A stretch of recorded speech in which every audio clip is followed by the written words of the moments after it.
ఒకటవ రాజుల గ్రంథము 18వ అధ్యాయము 41వ వచనం చూద్దాం.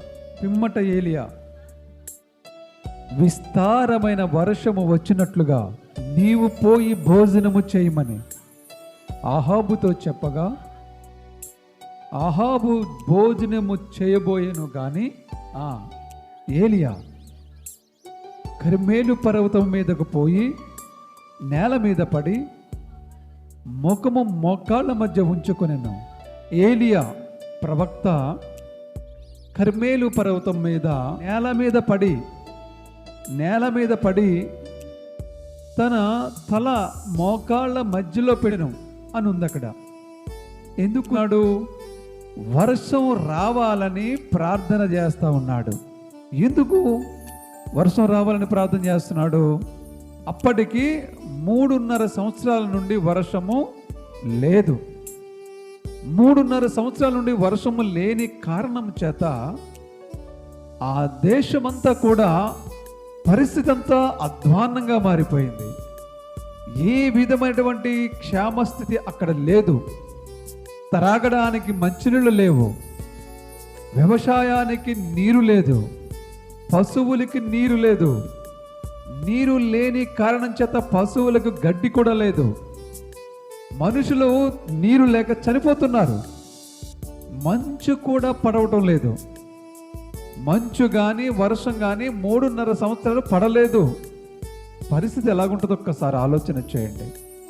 3.5 సంవత్సరాలు ఏమీ లేకపోతే ఎలా బ్రతకాలి? తినడానికి ధాన్యం ఉండదు, ఎందుకంటే పంట ఉండదు కదా. ఇప్పుడు మనం ఏం చేస్తాం? ఈ సంవత్సరం పంట వేస్తాం, అది 1 సంవత్సరానికి సరిపడగా ఉంటుంది. మనం ఏం చేస్తాం? పూర్వ రోజుల్లో అయితే కొంత ధాన్యాన్ని నిల్వ చేసుకునేవాళ్ళం. అది 1 సంవత్సరానికో లేకపోతే 2 సంవత్సరాలకో సరిపోయేదే ఉండేది. కానీ ఇప్పుడు ఏం చేస్తున్నారు ప్రజలు? నిల్వ అనేదే లేదు, చేసుకోవటం లేదు. ఎప్పటికప్పుడు ఫ్రెష్గా కావాలంటున్నారు. ఫ్రెష్గానే మార్కెట్కి వెళ్ళి కొనుక్కుంటున్నారు. అంటే 1 మంత్కి సరిపడిగా నువ్వు తెచ్చుకుంటావు, కానీ 1 ఇయర్కో 2 ఇయర్స్కో సరిపడిగా నువ్వు తెచ్చుకో. కొన్ని పదార్థాలు ఉంటే 1 సంవత్సరానికి సరిపడిగా నువ్వు నిల్వ చేసుకుంటావు తప్ప 3.5 సంవత్సరాలు సరిపడిగా నువ్వు ఏమి నిల్వ చేసుకోవు కదా. చెప్పండి. ఇప్పుడు మన ఇంట్లో సరుకులు అయిపోయినాయి, 1 సంవత్సరానికి వచ్చేట్టుగా నువ్వు నిల్వ చేసుకున్నావు అనుకో, అయిపోయినాయి. పోనీ అప్పో సప్పో చేసి 2 సంవత్సరాలు నువ్వు గడిపేసావు ఏదో విధంగా. ఇక కొనుక్కుందామంటే ఊళ్ళో షాపుల్లో సరుకు లేదు. కొన్ని షాపుల్లో సరుకు లేదని రాజమండ్రికి వెళ్ళి తెద్దామంటే రాజమండ్రిలో కూడా సరుకు లేదు. కారణం ఏమిటంటే అసలు ప్రొడక్షనే లేదు, పండించే వాళ్ళే లేరు. ఎందుకంటే వర్షం లేదు, నీరు లేదు, విత్తనాలు వేసినా మొలవట్లేదు. ఆ కారణం చేత దేశములో ఉన్న మొత్తము ధాన్యము కానీ నీరు కానీ అయిపోయింది, ఏమీ లేదు. పరిస్థితి చాలా తీవ్రంగా ఉంది, చాలా దారుణంగా ఉంది. దీని అంతటికి కారణం ఎవరంటే ఏలియా. ఎవరండి? ఏలియా. ఏం చేశాడు ఏలియా? 1వ రాజుల గ్రంథము 17వ అధ్యాయం 1వ వచనము. అంతటా గిలాదు కాపురస్తుల సంబంధియును తిష్బీయుడునైన ఏలియా ఆహాబునొద్దకు వచ్చి, ఎవని సన్నిధిని నేను నిలబడి ఉన్నానో ఇశ్రాయేలు దేవుడైన ఆ యెహోవా జీవముతోడు నా మాట ప్రకారము గాక ఈ సంవత్సరములో మంచైనను వర్షమైన పడదని ప్రకటించెను. పిమ్మట యెహోవా వాక్కు అతనికి ప్రత్యక్షమై, నీవు ఇచ్చటి నుండి తూర్పు వైపునకు పోయి యొర్దానుకు ఎదురుగానున్న కెరీతు వాగు దగ్గర దాగియుండుము. ఆ వాగు నీరు త్రాగుదువు. అచ్చడికి నీకు ఆహారము తెచ్చినట్లు నేను కాకోలములకు ఆజ్ఞాపించి తినని అతనికి తెలియజేయగా. దేవునికి మహిమ కలుగునుగా. ఈ కరువుకు కారణం ఎవరంటే ఏలియా. ఏం చేశాడు ఏలియా? ఆ దేశాన్ని పరిపాలిస్తున్న ఆహాబు అనే రాజు దగ్గరికి వెళ్ళి దేవుడు చెప్పినట్లుగా, ఎందుకంటే ఆహాబు ఇశ్రాయేలీలకు రాజు. ఆహాబు ఇశ్రాయేలు ప్రజల్లో ఒక రాజుగా ఉన్నాడు. ఇశ్రాయేలీయుడై ఉండి దేవుడికి వ్యతిరేకంగా పరిపాలన చేస్తున్నాడు. తన భార్య చేతుల్లో కీలు బొమ్మలా మారాడు. తన భార్య యెజబెలు ఆ రోజుల్లోనే చాలా మోడలింగ్, ఇప్పుడు మోడలింగ్ చేసే స్త్రీలు ఎలా ఉంటారో అప్పుడు అలా ఉండేదంట. ఆవిడ మంచి మేకప్ రాణి అని కూడా ఆవిడ్ని అంటూ ఉంటారు. ఆ రోజుల్లోనే అంతగా మోడర్న్గా ఉండేది, అలాగే చాలా క్రూరంగా ఉండేదంట, చాలా దారుణాతిదారుణంగా పరిపాలించేదంట, దేవుడికి వ్యతిరేకమైన కార్యకలాపాలు చేసేది.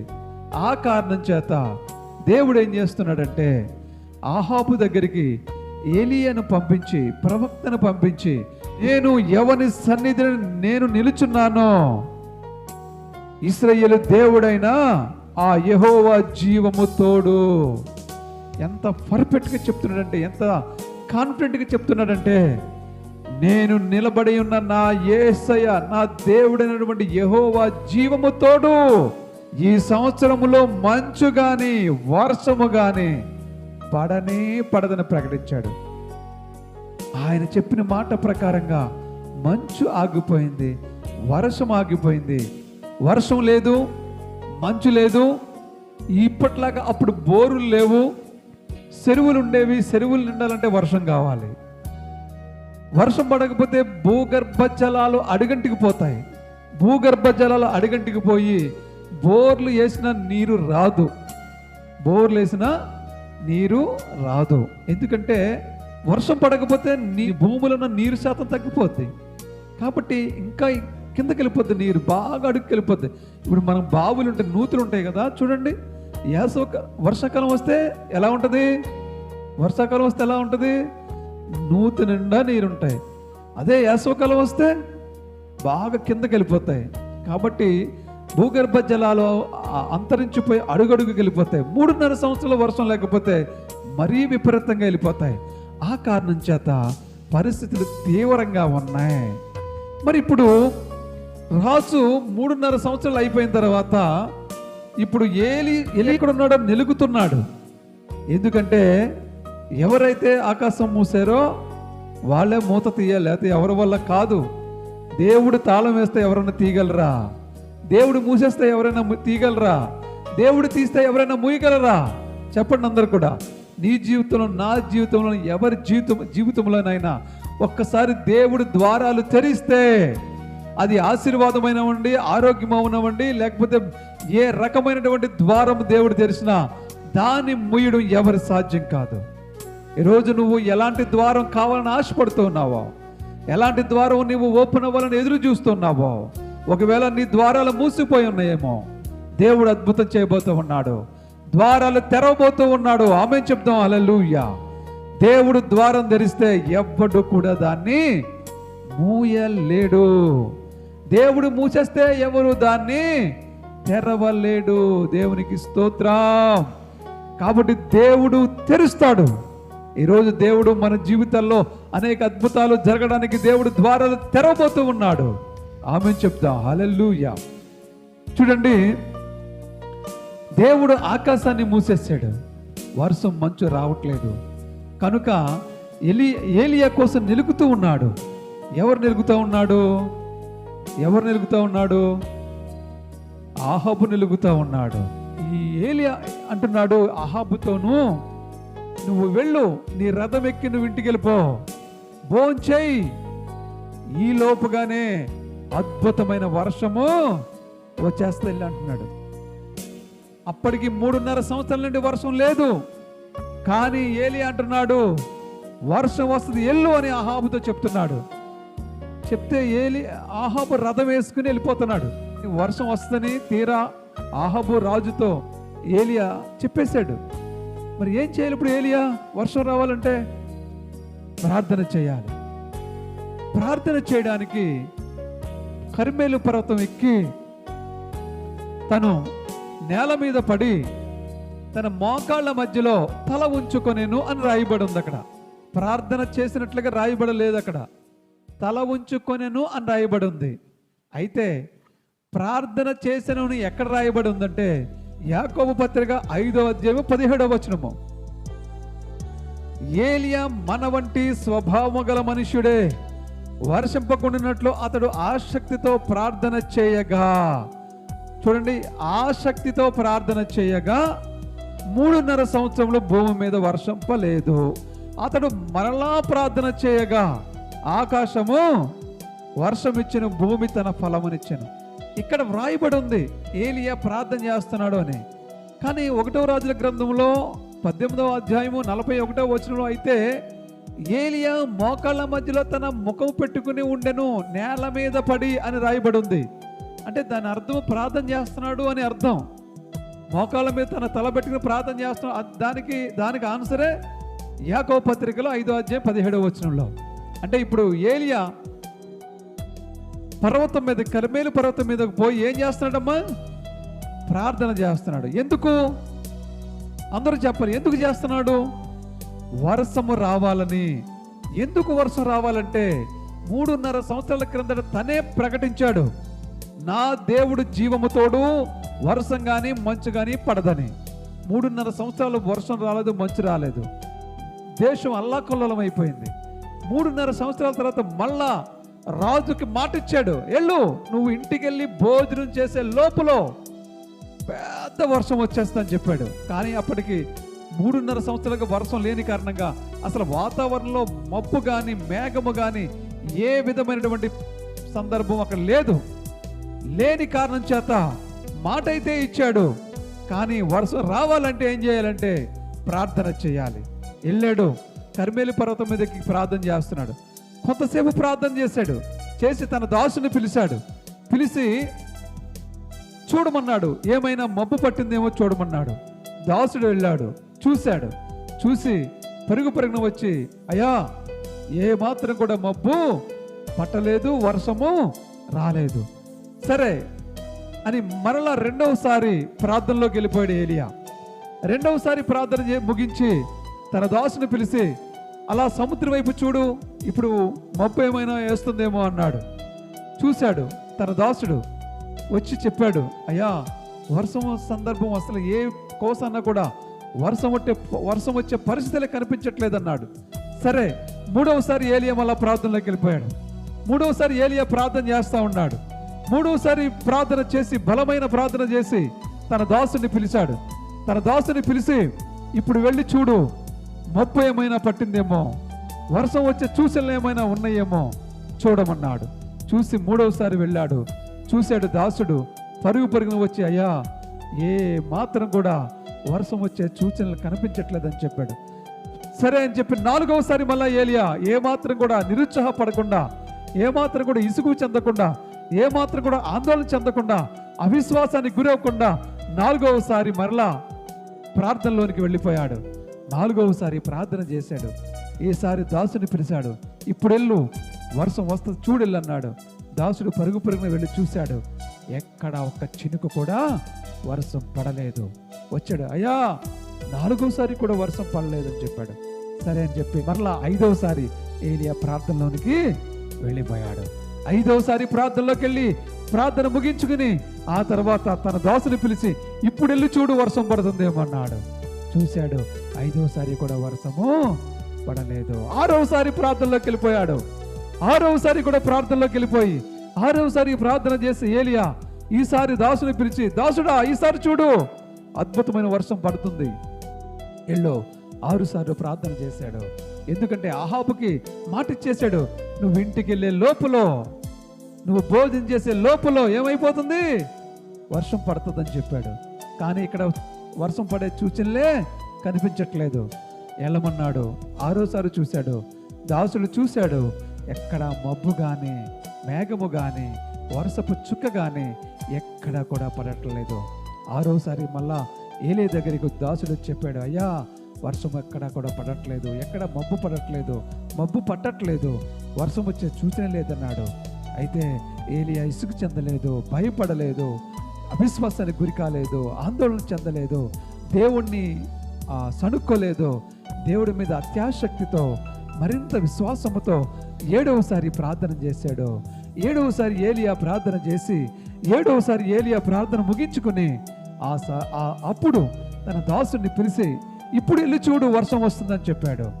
7వసారి దాసుడు వెళ్ళి చూసినప్పుడు ఆకాశములో ఎక్కడ మేఘము లేదు కానీ సముద్రములో నుండి మాత్రము ఒక హస్తమంత మేఘము ఆకాశం వైపు ఎక్కి వెళుతుందంట. దేవునికి స్తోత్రం. గట్టిగా చెప్పండి అందరూ కూడా. ఆకాశం వైపు ఆ మబ్బు, హస్తమంత మేఘము మబ్బు ఆకాశం వైపు వెళ్తుందంట సముద్రంలోంచి. ఇక పరుగున దాసుడు వచ్చి ఏలియాతో చెప్పాడు, గురువు గారు ఇప్పుడే సముద్రంలో నుండి హస్తమంత మేఘము ఆకాశం వైపు వెళుతుంది అని చెప్పినప్పుడు ఇక ఏలియాకు ధైర్యం వచ్చేసింది. ఏలియా అన్నాడు, అహాబు రాజుతో చెప్పెళ్ళి త్వరగా వెళ్ళిపోమని చెప్పు, లేకపోతే తన ఇంటికి వెళ్లకుండా వర్షం అతను ఆపేస్తుంది త్వరగా. ఎందుకంటే జస్ట్ ఒక అరిచేయంత మబ్బు మాత్రమే పట్టింది. ఏలియాకు నమ్మకం వచ్చేసింది, ఇంకా వెళ్ళండి అహాబు రాజు త్వరగా ఇంటికి వెళ్ళమని చెప్పు, లేకపోతే ఆ రథానికి వర్షం ఆటంకం కలిగి అతను వెళ్ళలేకపోతాడు, అంత పెద్ద వర్షం వస్తుందని చెప్పాడు. చెప్పిన రీతిగానే అద్భుతమైనటువంటి వర్షము దేవుడు కుమ్మరించేశాడు. ఆ రోజున 7 ప్రార్థనలు అయిన తర్వాత 3.5 సంవత్సరాల తర్వాత అద్భుతమైన వర్షాన్ని దేవుడు కలిగించాడు. ఎప్పుడైతే ఆహాబు రథం మీద బయలుదేరి ఇంటికి వెళ్తున్నాడో ఈ లోపుగా దేవుడు ఏలియాను బలపరిస్తే, దేవుడు బలపరిచినటువంటి శక్తిని పట్టుకుని పరుగు పెడితే ఆహాబు రథం కంటే కూడా ఏలియా ముందుగా యెజ్రెయేలు గుమ్మం దగ్గరికి వెళ్ళిపోయాడంట. చూసారా దేవుని శక్తి ఎలా ఉంటుందో, దేవుని గొప్పతనం ఎలా ఉంటుందో చూడండి. ఎన్నిసార్లు ప్రార్థన చేస్తే వర్షం వచ్చింది? 7 సార్లు ప్రార్థన చేస్తే వర్షం వచ్చింది. నయమాను ఎన్నిసార్లు యొర్దాను నదిలో మునిగితే బాగుపడ్డాడు? 7 సార్లు. యేసుక్రీస్తు ప్రభు శిలువలో పలికిన మాటలన్నీ 7 మాటలు. దేవునికి స్తోత్రం. 7 అనే సంఖ్య బైబిల్ గ్రంథంలో చాలా ప్రాముఖ్యమైనది. ఎరుకో గోడల చుట్టూ 7 సార్లు తిరిగి దేవుని స్తుతించినప్పుడు ఆ ఎరుకో గోడలు కూడా బదలసిపోతాయి, కూలిపోతాయి. ఆ విధంగా 7 అనేది ఇంకా అనేకమైనటువంటి సందర్భాలు దైవ గ్రంథంలో, దేవుని పరిశుద్ధ గ్రంథంలో కనపడతా ఉంటాయి. మనం కూడా ప్రార్థనలు చేసినప్పుడు కొన్ని సందర్భాల్లో మరి జవాబు రాకపోవచ్చు, కొన్ని సందర్భాల్లో జవాబు త్వరగా రాకపోవచ్చు. మనం ఒక్కసారి చేసి ఇసుకుపోతుంటాం, లేకపోతే 2 సార్లు చేసి ఇసుకుపోతూ ఉంటాం. 10 రోజులు చేస్తాం, 1 నెల చేస్తాం, లేకపోతే 6 నెలలు చేస్తాం, 1 సంవత్సరం చేస్తాం, ఇసుకుపోతూ ఉంటాం. కార్యం జరగట్లేదని దేవుణ్ణి నిందిస్తూ ఉంటాం. కార్యం జరగట్లేదని లేకపోతే సంఘానికి మానేసే వాళ్ళు కూడా ఉంటారు, దైవజనుని కూడా నిందించే వాళ్ళు ఉంటారు. కారణము ఏమిటంటే దైవజనులో లేదు, సంఘంలో లేదు. కారణం ఎక్కడుందంటే, లోపం ఎక్కడుందంటే నీలోనే లోపం ఉంది. ఇప్పుడు నేను ఆహాబుకు మాట ఇచ్చాను, ఇశ్రాయేలీయులకు రాజుకు మాట ఇచ్చాను, వర్షం రాకపోతే నన్ను అతను శిరస్సు ఖండిస్తాడేమో అని ఏలియా భయపడలేదు. ఏలియా ఏం చేశాడంటే ప్రార్థన చేశాడు. తన ఇంటికి వెళ్ళే లోపల వర్షం పడతానని చెప్పాడు. ఒక్కసారి ప్రార్థించాడు, రాలే వర్షం.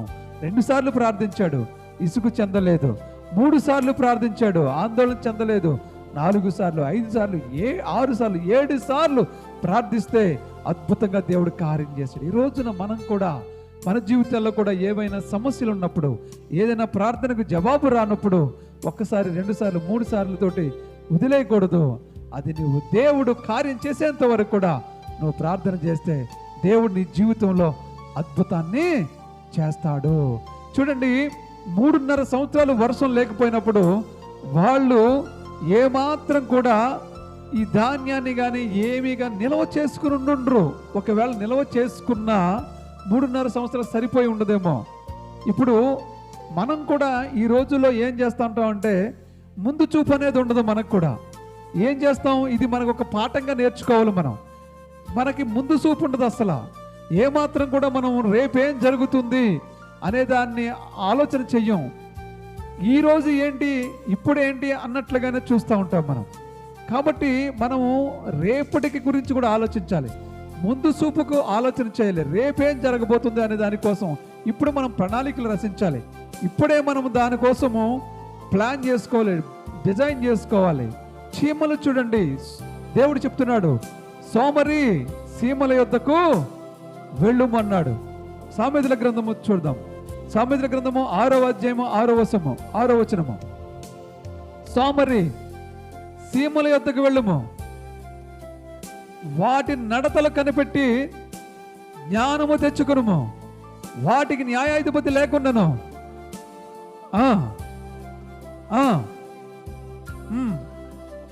అవి వేసవ కాలమందు ఆహారము సిద్ధపరచుకును, కోత కాలమందు ధాన్యము కూర్చుకుని. దేవునికి మహిమ కలుగును గాక. చూడండి, ముందు చూపు ఉండాలి. ఇప్పుడు కరువు వచ్చింది, నీ దగ్గర కొంత నిల్వ ఉంటే కరువును జయించగలుగుతావు. నీ దగ్గర కొంత బ్యాలెన్స్ ఉంటే దాన్ని బ్యాలెన్స్ చేయగలుగుతావు. దానికి ఉదాహరణగా దేవుడు ఏం చెప్తున్నాడంటే, నువ్వు చీమల దగ్గరికి వెళ్ళి నేర్చుకో. చీమలు ఏం చేస్తాయంటే, అవి వేసవి కాలంలో పంటను సమకూర్చుకుంటాయి, సమకూర్చుకుని కోతకాలంలో ధాన్యాన్ని సమకూర్చుకుంటాయి. అవి వర్షాకాలంలో లేని టైంలో వాటిని అవి తింటాయి. కాబట్టి వాటికి ఏమాత్రం కూడా కరువు అన్నది లోటు అన్నది రాదు, కరువు అన్నది రాదు. వాటి దగ్గరని నువ్వు నేర్చుకోవాల్సిన గొప్ప విషయం ఏమిటంటే, దేవుడు చెప్తున్న మాట ఏంటంటే, నువ్వు కూడా చీమల్లాగా ముందు చూపు కలిగి కొంత స్టోరేజ్ చేసుకోవాలి. అది ఏమైనా సరే, అది ఏదైనా సరే స్టోరేజ్ చేసుకోవడం కారణం చేత, అది ధనం అవ్వచ్చు, ధాన్యం అవ్వచ్చు, డబ్బు కానీ లేకపోతే ఇంకోటి కానీ ఏమైనా మనం కొంచెం ముందు చూపు ఉండాలి. అంతేకాకుండా పరలోకం గురించి కూడా నువ్వు రేపేం జరిగిందనే ముందు చూపు ఉండాలి. ఈ లోకములో 100 సంవత్సరాలు జీవించిన తర్వాత పరలోకం గురించి కూడా ఏంటి నీ పరిస్థితి అనేది ముందు చూపు నీకు ఉండాలి. అవన్నీ ఇప్పటి నుంచే నువ్వు ప్లాన్ చేసుకోవాలి. సీమలు ఎలాంటివి అంటే, దానికి ఒక న్యాయాధిపతి ఉండడంట. అంటే ఒక లీడర్ ఉండడు సీమలకి, ఒక పై విచారణకర్త ఉండడు, జడ్జి ఉండడు. కానీ అవి చాలా క్రమశిక్షణ కలిగి మసులుకుంటాయంట. ఎందుకంటే మనం చూస్తాం, సీమలు ఎలా వెళ్తాయి, చాలా లైన్గా వెళతాయి, చాలా లైన్గా వస్తాయి, ఒకటి కూడా తప్పుకుపోదు. అలా లైన్గా వెళ్ళమని వాటిని ఆర్డర్లో పెట్టడానికి ఒక లీడర్ సీమ ఏమీ ఉండదంట. ఒక జడ్జి చేసే సీమ ఏమీ, పెద్ద సీమ ఏమీ ఉండదంట. వాటిలంతటా అవే జ్ఞానం కలిగి క్రమశిక్షణగా వెళతాయంట. అవి వేసవి కాలంలో పంట సమకూర్చుకుంటాయంట, కోత కాలంలో ధాన్యాన్ని సమకూర్చుకుంటాయంట. అవి ఎప్పుడైతే కరువు వచ్చిందో అప్పుడు అవి ఆ యొక్క ధాన్యాన్ని, ఆ యొక్క పంటను అవి భుజిస్తాయి. మనుషులు కూడా అలా చేయమని దేవుడు చెప్తున్నాడు. సోమరిలా మనం ఉండకూడదని దేవుడు చెప్తున్నాడు. సోమరి సీమల దగ్గరికి వెళ్ళి నేర్చుకుంటున్నాడు. నేను మీకు అప్పుడప్పుడు చెప్తూ ఉంటాను 4 పోతుల కోసం. ఒక పోతు సోమరి పోతు, మరొక పోతు తాగుబోతు, తిరుగుబోతు, తిండిపోతు. ఎన్ని పోతులమ్మా? మేకపోతు, గొర్రెపోతు కాదు, మనుషుల్నే. సోమరిపోతూ, తాగుబోతూ, తిరుగుబోతూ, తిండిపోతూ. 4 పోతులు ఉన్నారు మనుషుల్లో, స్వభావం కలిగిన వాళ్ళు. ఇందులో దేవుడు చెప్తున్నాడు, సోమరిపోతు గురించి చెప్తున్నాడు. ఈ సోమరిపోతు ఏం చేయాలంటే, సీమల దగ్గరికి వెళ్ళి నేర్చుకుంటే రాబో తరం గురించి ఆలోచించాలి, రాబో రోజుల గురించి ఆలోచించాలి, అంతేకాకుండా పరలోకం గురించి కూడా ఆలోచించాలి. అలా ఆలోచన చేసినప్పుడు తప్పకుండా దేవుడు అద్భుతాలు మన జీవితంలో చేస్తాడు. మనం కూడా కొంత స్టెబిలిటీగా మనం ఉండగలుగుతాం.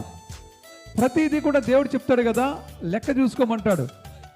ఒకడు యుద్ధానికి వెళ్ళినప్పుడు అవతల శత్రు సైన్యంలో ఎంత సైన్యం ఉందో, ఇతని దగ్గర ఎంత సైన్యం ఉందో చూసుకుంటాడు కదా. ఇతని దగ్గర తక్కువ సైన్యం ఉన్నప్పుడు ఇతడు ముందుగానే రాజీ పడి అతనితోటి సఖ్యత చేసుకుంటాడు కదా, లేకపోతే ఓడిపోతాడని చెప్తాడు. ఎవరైనా ఒక ఇల్లు నిర్మాణం చేసినప్పుడు తన దగ్గర ఎంత ధనం ఉందో చూసుకుని ఆ తర్వాతే కదా దాని నిర్మాణం స్టార్ట్ చేస్తాడు. లేకపోతే నిర్మాణం మధ్యలో ఆగిపోతే అతను అవమానం పొందుతాడు కదా అని దేవుడు చెప్తాడు. మనం కూడా ప్రతి విషయంలో లెక్క చూసుకోవాలి, ప్రతి విషయంలో బేరీజు వేసుకోవాలి, ప్రతి విషయంలో ముందు చూపు కలిగి ఉండాలి. అన్నీ పర్ఫెక్ట్గా చేసుకున్నప్పుడు మన జీవితాల్లో అద్భుతాలు జరుగుతాయి. మనం ఎక్కడ కూడా పడిపోకుండా జాగ్రత్తగా ముందుకు వెళతాం. ప్రతి విషయంలోనూ ఫైనాన్షియల్గానే కాదు, హెల్త్ పరంగానే కాదు, భక్తి పరంగా కూడా మనం అందరం దేవుడి విషయంలోనూ, ప్రార్థనల విషయంలోనూ, ఆరాధన విషయంలోనూ, మందిరానికి వచ్చే విషయంలోనూ ప్రతి విషయంలో కూడా మనం లెక్కగానే ఉండాలి, పర్ఫెక్ట్గా ఉండాలి. అంతా కూడా మనము మంచిగానే సమృద్ధిగానే చూసుకోవాలి. అలా చూసుకున్నప్పుడు దేవుడు అద్భుతం చేస్తాడు. దేవునికి మహిమ కలుగును గాక. కాబట్టి ఈరోజు మనం చెప్పుకున్న అంశం ఏమిటంటే, ప్రార్థనకు త్వరగా సమాధానం రాకపోతే ఇసుకు చెందకుండా మీరు జరిగేంత వరకు ప్రార్థన చేయండి. ఏలియానే 7 సార్లు ప్రార్థన చేశాడు, అది గుర్తుపెట్టుకోండి. నయమాను 7 సార్లు యొర్దానులో ములిగాడు, ఆ తర్వాత మాత్రం అతను బాగుపడ్డాడు. యెరికో చుట్టూ 7 సార్లు ప్రదక్షిణ చేసి దేవుణ్ణి ఆరాధించినప్పుడు యెరికో గోడలు కూలినాయి, అది మీరు గుర్తుపెట్టుకోండి. సిలువలో యేసయ్య పలికిన మాటలు 7, అది కూడా మీరు గుర్తుపెట్టుకోండి. ఈ విధంగా మనము ఇసుగు చెందకుండా ప్రార్థన సంఖ్య పెంచుకుంటూ వెళ్ళినప్పుడు దేవుడు మన జీవితంలో అద్భుతాలు కూడా పెంచుకుంటూ వెళ్తాడు. దేవుడి మాటలను దీవించి ఆశీర్వదించునుగాక. ఆమేన్.